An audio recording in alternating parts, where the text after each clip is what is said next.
السلام علیکم ورحمۃ اللہ وبرکاتہ۔ دوستو، جے آر نالج میں آپ کو خوش آمدید۔ طغرل بیگ اور چغری بیگ داؤد خاندان سلجوق کے موروث اعلیٰ اور سلجوق کے پوتے تھے۔ غزنویوں سے حکومت و سلطنت چھننے کے بعد دونوں بھائی الگ الگ حکومتوں کے مالک بنے۔ چغری بیگ مرو کا حاکم تھا اور طغرل بیگ نیشاپور کا حاکم تھا۔ طغرل بیگ نے بعد میں بہت نام پایا اور لوگ اس کے بارے میں کچھ یوں بھی کہتے ہیں کہ طغرل غیر معمولی قابلیتوں کا انسان تھا۔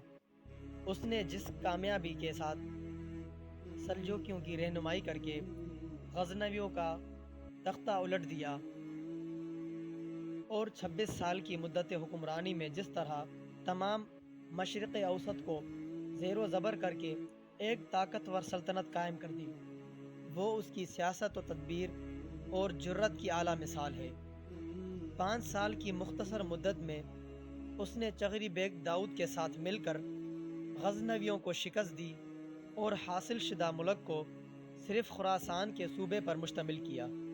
نہایت تدبیر کے ساتھ آپس میں تقسیم کر کے اپنے لیے صرف وہ چھوٹا سا علاقہ رہنے دیا جو طوس اور رے کے درمیان واقع تھا۔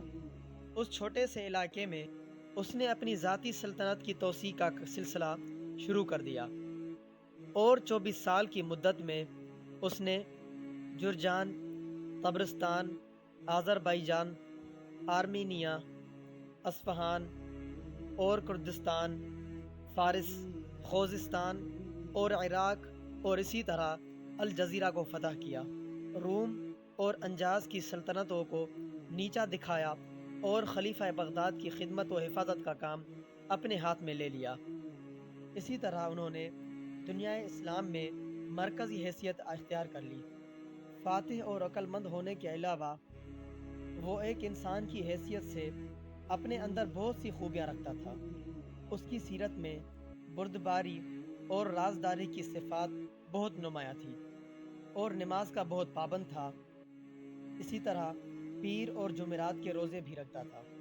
اسی طرح 5 نمازیں بڑی پابندی کے ساتھ پڑھتا تھا۔ طغرل بیگ تہجد گزار بھی تھا۔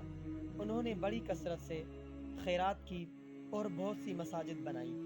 انہوں نے رعایا میں انصاف و عدل کو عام کیا اور خوشحالی کی دولت کو ہر سو پھیلا دیا۔ ناظرین کرام، تو انشاءاللہ ملتے ہیں ایک نئی ویڈیو میں، تب تک کے لیے اللہ حافظ۔